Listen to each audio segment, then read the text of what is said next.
Hi, I'm Leslie Kuster, and I help women entrepreneurs fall in love with their businesses again because they start to make more money and have more freedom. I myself have a multiple seven-figure business, and I want to help you have that as well if that is what you want.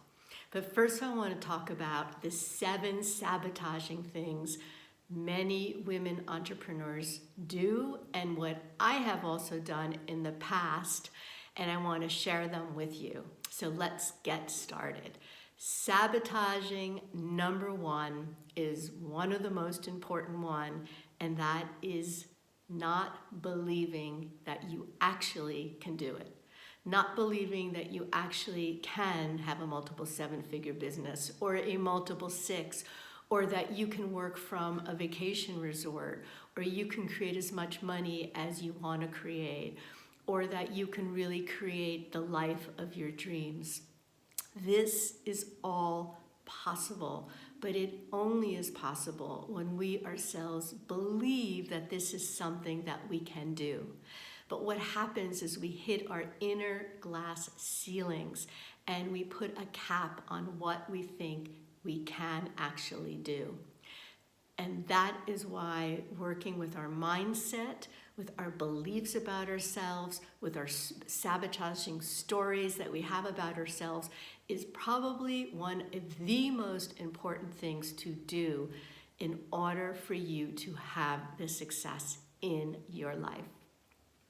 Sabotaging thing number 2 is being exhausted because you're juggling home and business.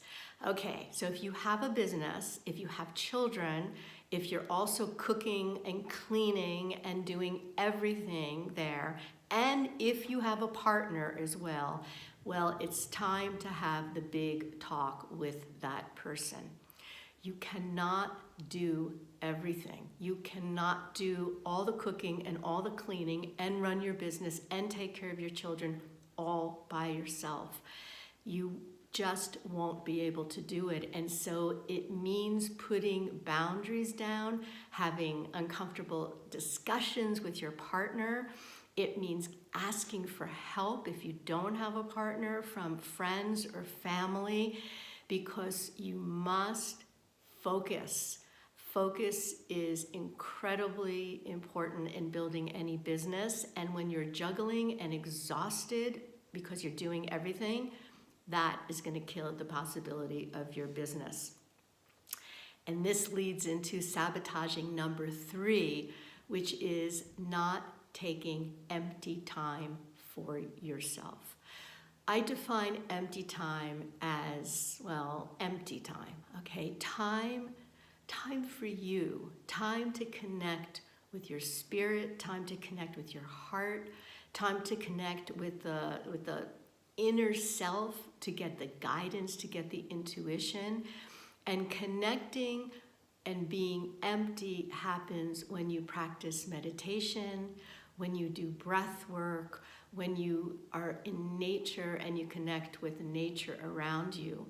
There is no doubt in my mind that in order to be successful in business, you actually have to stop doing business at times.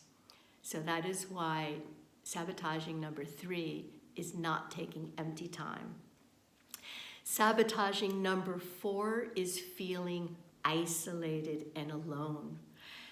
As an entrepreneur, you are working alone. You most likely are by yourself, or at least in your office, you're all by yourself.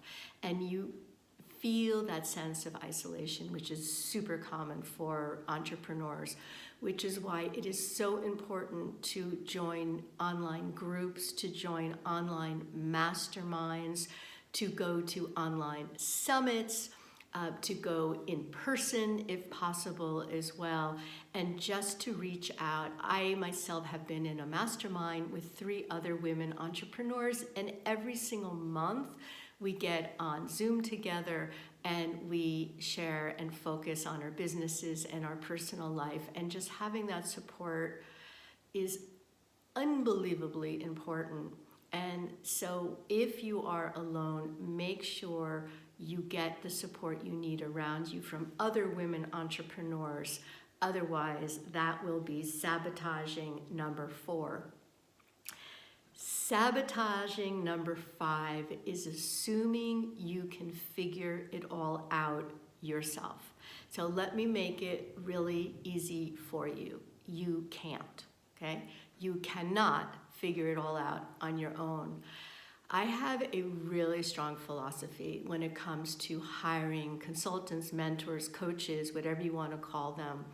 And my philosophy goes like this. I only hire people who are where I want to be and were where I am now. You don't know what you don't know.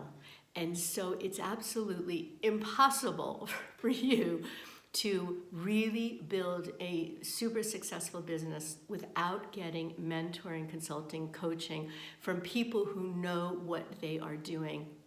And there is no doubt in my mind that that is one of the main reasons why I am successful, is because I did hire my consultant, and guess what? To this day, I still work with her, and I still hire other people as well to teach me, to mentor me, to help me, to guide me, because I want to learn and I want to grow. So thinking you can do it by yourself is very sabotaging. And I know this women get stuck on this because you feel you can't afford to get the help. You can't afford not to get the help. Sabotaging number 6 is ignoring the money part. You are in the money business. If your business is not making money, you are then running a hobby.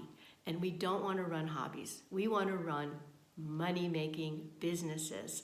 And in order to run a money-making business, you have to embrace your relationship with money and what it is. And this is a very long conversation, actually, because our mindset around money and our beliefs around money has to do with the stories and the ideas we learned from our parents or whoever raised us growing up. Becoming a successful entrepreneur means embracing money, loving money, understanding your business from a financial point of view, working with spreadsheets, hiring accountants and bookkeepers, and in really enjoying this process. And the reason why is because money is so much fun. So this is one of the big sabotaging things that women do, which they say things like they're not a money person or they're not a number person. If you want to be a successful woman entrepreneur, you will be a money person. So that is sabotaging number 6. And sabotaging number 7 is stopping, is actually giving up before you see results. When you're starting a new business, it is very possible that you will do a tremendous amount of work and see absolutely no results. And I understand that is like really, really frustrating. If you're working and doing everything that you're supposed to be doing and you still don't see results, you don't have the sales, you're not making the money you want to be making, you start to think, should I give up? And I want to share with you just an image. And I was absolutely there several years ago thinking, ooh, is this the time to give up? It's not really working anymore. But think of a water pump, an old-fashioned water pump, and you pump and there's no water that comes up at all. And you keep pumping and you keep pumping and you keep pumping and you keep pumping, and finally the water starts to trickle and gush and come out. That is what being in business is. You need to have the trust that even though you don't see the results yet, the money is flowing, the business is flowing, the sales are flowing, and everything that you want is flowing. So these are the 7 sabotaging things women entrepreneurs do to stop their success. Please share this with someone that you think will help. Be sure to follow me and subscribe as well. Leave comments. Would love to answer any questions. And I will see you on the next video.